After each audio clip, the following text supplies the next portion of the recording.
So after 142 days, NBA basketball is finally back, and they kicked off the season reboot with a doubleheader: the Utah Jazz versus New Orleans Pelicans. Jazz able to squeak by with a victory after being down 16 points at one point in that game. But the main game we're here to talk about, the Battle of LA continues. The Los Angeles Clippers versus the Los Angeles Lakers. So let's get into this game. So first thing, I don't want to hear any excuses from Clippers fans. We're missing Lou Williams. We're missing Montrez. Don't want to hear it. First of all, I mean, the Lakers, we are the only team that's beaten them at full strength, with their whole healthy and fully starting lineup that's only played 12 games together and gone 11-1. We are the only team that's beaten that lineup.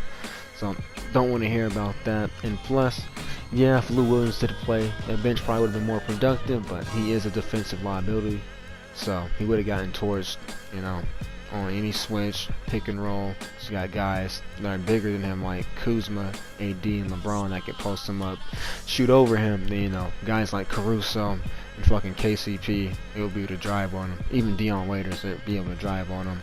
So don't want to hear about that, not at all. But there was a lot of sloppy basketball being played by both teams. Clippers had 22 turnovers.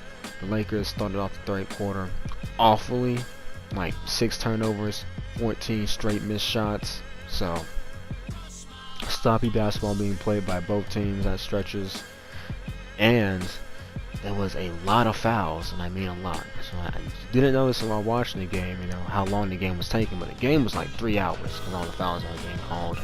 Anthony Davis shot 17 free throws, made 16 of them, so that's good, but they called a lot of fouls. So hopefully that gets cleaned up the next couple of games. Really hope that gets cleaned up. Guys like Kyle Kuzma, they played some good games. Kyle Kuzma and Dion Waiters, they played really good games. Kuzma was able to play some good defense on Paul George and Kawhi Leonard at times. Was even able to get a block on Kawhi Leonard. Yeah, the swat went towards Paul George, able to knock down the 3, but played good defense on him, and he was able to hit big shots, as the game went on. Dion Waiters was very consistent, coming off the bench, 5 for 10, 11 points, and he led the game in plus minus with plus 16. So you don't see that every day, but yeah, he's able to create his own shot, able to drive, able to knock down some big shots. So he's probably gonna be our third option. The reason why I'm saying this because he's had the least amount of reps, but he's able to provide a good scoring punch coming off the bench, even though he was we signed him late in the season, able to provide a nice scoring punch coming off the bench. Hopefully Kuzma can get this shot more consistent, but didn't really shoot well. Danny Green shot 2 for 8. No, he didn't shoot 2 for 8, he shot 2 for 6. KCP shot 2 for 8. Caruso missed a bunch of open corner threes. LeBron James shot 6 for 19, so hopefully, they clean it up. We know guys like LeBron will have better games, but hopefully, KCP and Danny Green, they able to knock down more of those perimeter shots, because that's this team's biggest weakness, that perimeter play. Because why? They don't leave a lot of guys wide open on threes. Other teams are just able to make, those difficult and contested, threes. Like Green for the Clippers, he's able to make like a lot of contested threes on us. Paul George made some clutch shots on us. And we, on the other end, we end up missing those easy, open corner threes. So they got to clean that up. They do. They'll be in better shape. This game probably would have been like a 6-point game instead of it being a 2-point game. Not that big of a difference, because it's still a win. But they just be in better shape if they were to make those, open threes. And AD, he got hot down the stretch in the third quarter. Was able to knock down a couple of threes. Got himself going. Really got the team back in the game. It was a close one.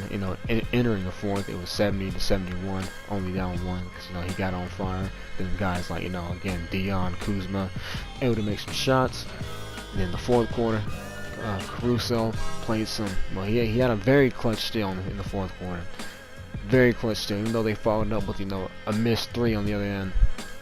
Caruso showed great basketball IQ and hustle on that steal, and you'll need that in the playoffs. What else?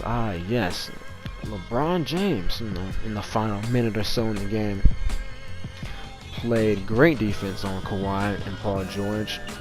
Even though it was a lucky shot, he was able to, get his own rebound, get a putback to, win the game basically. That was the game winner. And then on the other end, playing great defense on Kawhi. He picked up his dribble, gave it to Paul George, switches on to him, plays great defense on him. Paul George missed a shot, and we win the game that way. So hopefully officiating is cleaned up. Guys like LeBron, well, not just LeBron, but everyone shoots better. Not how they know a bad shooting day. Everyone shoots better. They're able to make more perimeter shots. Guys like Dwight and JaVale McGee, they probably won't be seeing that many minutes. Well, against teams like the Clippers, I don't think they'll be seeing that many minutes against teams like the Clippers. Other teams they'll be able to play a lot more, but yeah, they're gonna be pretty useless in some matchups. Not gonna lie, because now playoff basketball, your rotation shrinks. So while you may have 10 guys that play, only 8 guys get quality minutes. Next game's on Saturday against the Toronto Raptors. Haven't beaten that team yet, so hopefully they can get the dub. But with that out the way, NBA basketball is back. Ladies and gentlemen, y'all stay safe, and I'm out.